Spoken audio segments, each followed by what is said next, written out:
in a traffic stop and beaten by the side of the road. Placed in a banned chokehold by a New York City police officer. Violently taken into police custody, never to come out alive. Shot first, questions asked later. The stories and images that immediately leap to mind in connection with these scenes, stories of Black women. Women like Sandra Antor, Roseanne Miller, Alicia Thomas, Maya Hall.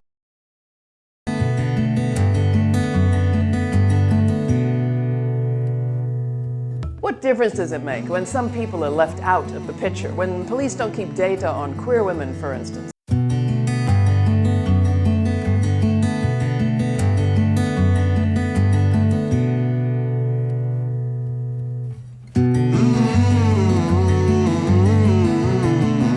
Bumpers was shot by New York City housing police in 1986. She was being evicted from her public housing unit not far from here for being behind on her rent of less than $100 a month. LaTanya Haggerty was killed the same year as Amadou Diallo. In her case, it was a traffic stop instead of a street stop, and her cell phone instead of a wallet that the cop who shot her mistook for a gun. A 7-month pregnant Black woman who was put in a chokehold by an NYPD officer just weeks after Eric Garner was killed by one. Tisha Anderson was killed in Cleveland by officers who were called to assist her in a mental health crisis. Yet her case did not spark a rebellion in her hometown or across the country.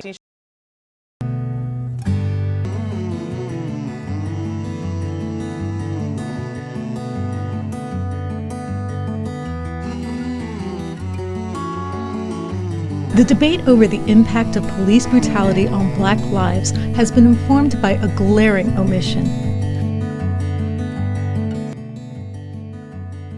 In many quarters, narratives and analysis of policing continue to exclude or tokenize the experiences of Black women, and in some respects, police violence against Indigenous women and other women of color is even further off the map. Transgender women will face incarceration in their lifetimes, making them, compared to Black men at 1 in 3, the actually highest or most frequently incarcerated population in this country. She also explored how neoliberal policies implemented in purportedly liberal cities had only made the situation worse. I mean, I think that the notion that broken windows policing, for instance, makes us safer is a complete fallacy. And it is one that is actually built on protecting property and encouraging and moving gentrification. We need to figure out how to decrease the power that police officers have over Black women and girls and women of color.